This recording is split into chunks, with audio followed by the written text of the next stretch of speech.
ពេញចិនណាងនឹងស្រីសូមកែវប្រណីមេត្តាដល់រៀមដរងទុំខាលួចស្នេហ៍ជីវ៉ាមកយូរហើយទំហំដួងចិត្តនេះមក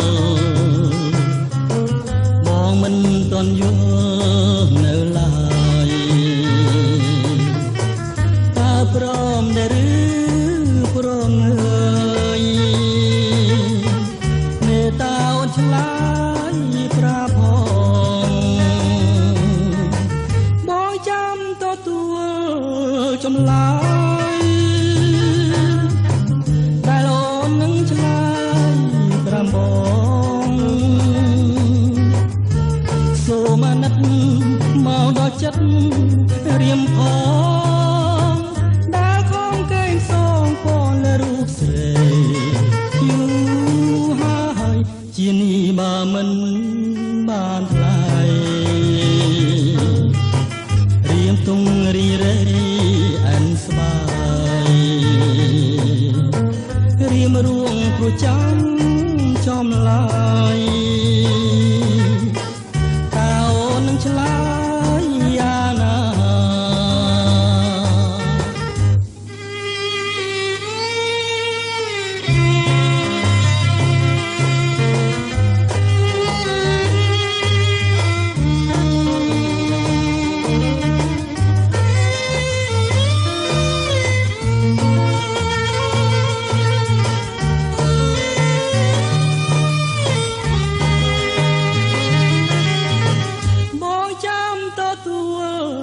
ចម្លើយដែលអូននឹងឆ្លើយមកប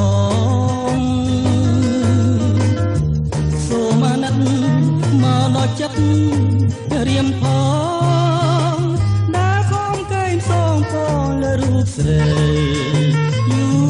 រហើយជានេះបើមិនបានថ្លៃរៀមទុំរីរេស្បាយរៀមរួងព្រោះចាំចំឡាយតើអូននឹងឆ្លើ